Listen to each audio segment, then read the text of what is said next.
FH Globetrotter. La carrière bien remplie de ce camion touche à sa fin. Mais, au lieu du rebut, il connaîtra une seconde vie. Puis ils renaîtront, flambant neufs et plus forts qu'avant. Les camions long courrier sont les titans des routes suédoises. Mais aujourd'hui, ce FH Globetrotter est en fin de carrière.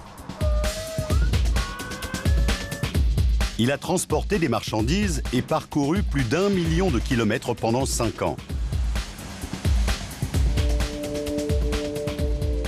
Son dernier voyage le conduit vers le complexe de Kungälv.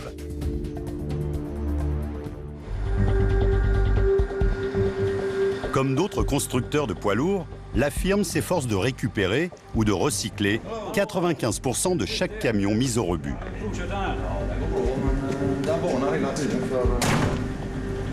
Patrick Ekeroth et Inge Johansson dressent l'inventaire de ce qui sera réutilisé, détruit ou recyclé.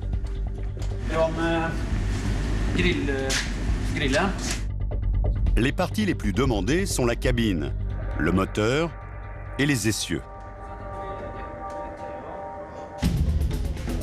Or, pour les récupérer en bon état, le camion doit être méthodiquement démantelé, en prenant garde de ne pas endommager le câblage. Une fois recyclé, l'ancien camion renaîtra sous la forme d'un véhicule neuf et encore plus performant. En effet, l'acier récupéré constitue la matière première d'une nouvelle génération de poids lourds de la marque. Le FH16. Le véhicule le plus puissant jamais construit en série. Plus de 3 mètres de haut. Un moteur de 700 chevaux.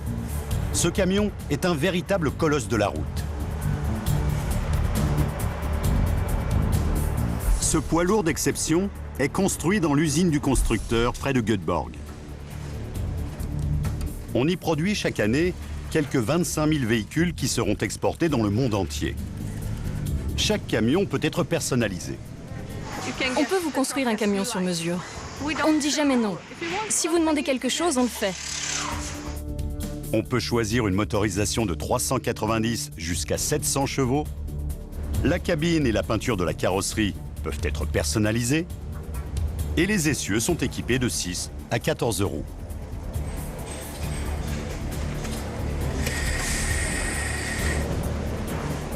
Mais tous les camions ont en commun de consommer énormément de carburant et de polluer en proportion. Aussi, comme beaucoup de constructeurs, on s'efforce d'augmenter le rendement des moteurs et de réduire ces émissions de gaz polluants. Lars Martinsen, le responsable environnement, doit également tenir compte d'autres aspects. L'une de ses missions consiste à planifier la fin de carrière des véhicules. Avant même de les fabriquer, on doit déjà penser à leur fin de vie. Ici, on affiche un objectif zéro déchet.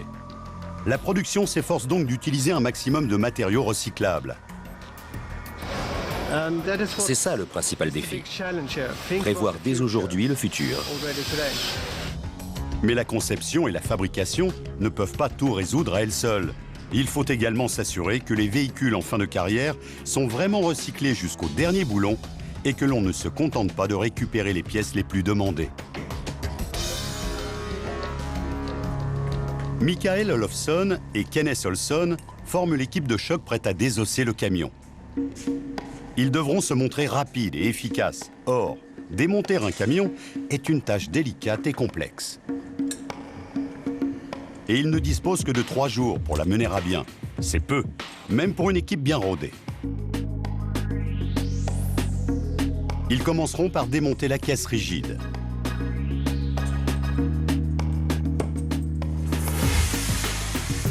Michael se charge de découper les attaches au chalumeau.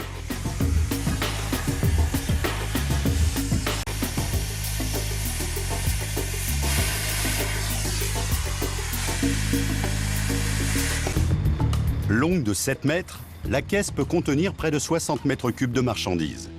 Vide, la caisse pèse environ 4 tonnes. Grâce à la force hydraulique, elle sera retirée sans encombre. En excellent état, elle peut être revendue près de 4 000 €.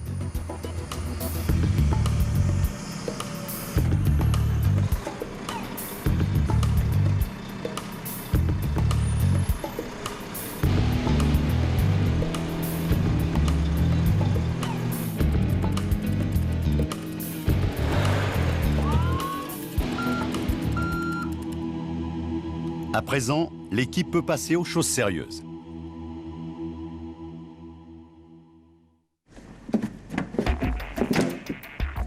Michael semble gagner par une certaine excitation. Kenneth, ramène-toi par ici! Tandis que Kenneth fait preuve d'un flegme très suédois. Je ne parle pas beaucoup, mais je fais ce que j'ai à faire. Ensemble, ils vont s'attaquer à la première phase, celle du nettoyage. Tous les éléments potentiellement dangereux doivent être retirés. Les chalumeaux et les batteries font très mauvais ménage. Et les risques de brûlures graves sont à redouter. Les batteries doivent donc être retirées avant toute chose.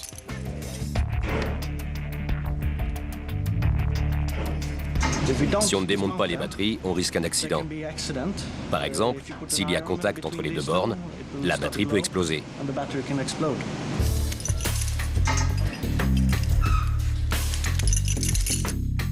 Ces batteries, même âgées de 5 ans, peuvent être revendues. On peut en tirer à peu près 1000 couronnes. Soit environ 100 € par batterie. Kenneth va maintenant se charger de purger le véhicule d'un fluide potentiellement dangereux, l'antigel. Ce produit a permis au moteur de supporter la rigueur de l'hiver suédois et des températures qui descendent souvent jusqu'à moins 30 degrés. Les quelques 45 litres d'antigel seront extraits puis recyclés.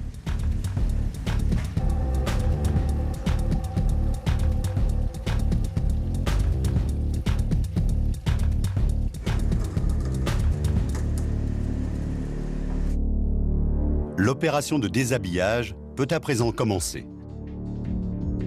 Son but principal consiste à retirer la cabine sans l'endommager. Or, toutes ces parties se démontent facilement, ce qui signifie qu'elles sont également faciles à revendre. Michael et Kenneth démontent soigneusement le capot et les phares.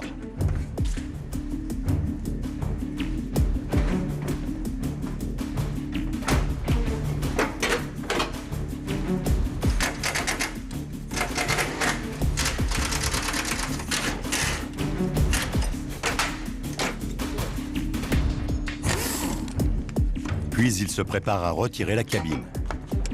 Les câbles et les gaines sont maintenus par des clips en plastique, faciles à enlever. Ce sont les clips d'origine. Ils sont inusables.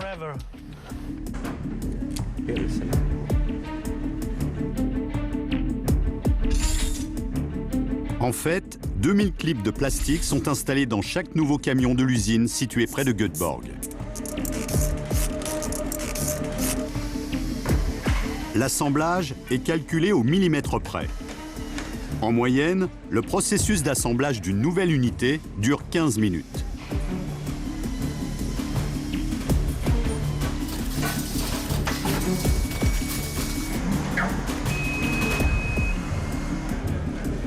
Veronica Jansson est la chef d'équipe qui supervise l'installation des moteurs. Elle doit faire en sorte que ces hommes respectent les délais. À la maison, ils ont l'habitude de recevoir des ordres de leurs femmes. C'est pareil au travail. L'usine doit concevoir ces camions de manière à ce que chaque pièce puisse être facilement retirée, remplacée et démontable. Alors au lieu de souder, l'équipe va utiliser des boulons et des clips afin de fixer les composants annexes.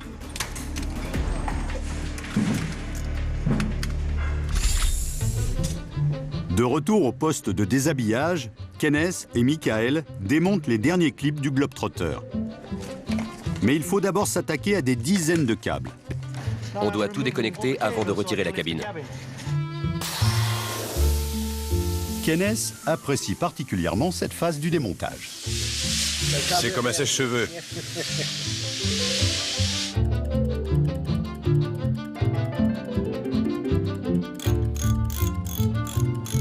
dévisse les boulons qui fixent la cabine au châssis.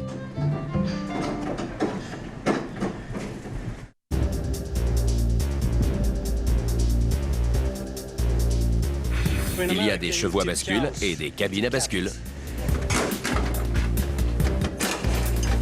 Plus vite, plus vite.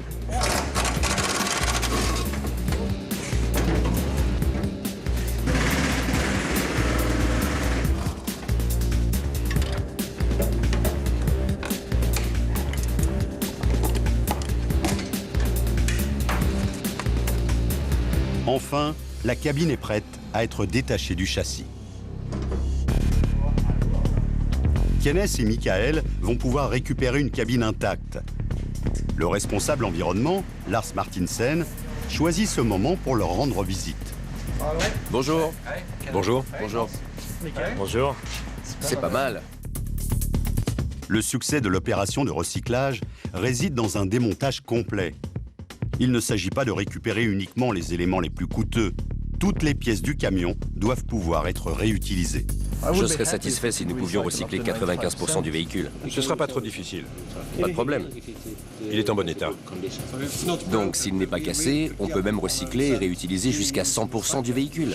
Excellent. On a le temps et le matériel pour le faire. C'est parfait. Pas de problème. Très bien. Ce véhicule mérite que l'on consacre du temps et de la main-d'œuvre à son démontage. Mais certains camions sont en trop mauvais état. Dans ce cas, on se borne à récupérer la matière première. Dans l'atelier de démontage, Michael et Kenneth s'apprêtent à récupérer l'un des éléments les plus précieux du camion, la cabine. On est dessus? Ouais, On y va. c'est bon.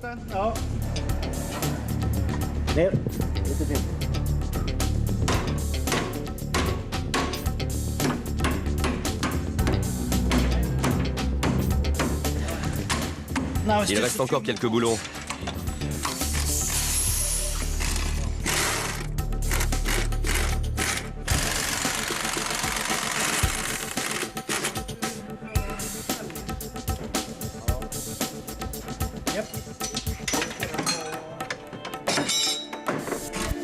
La cabine se détache enfin du châssis.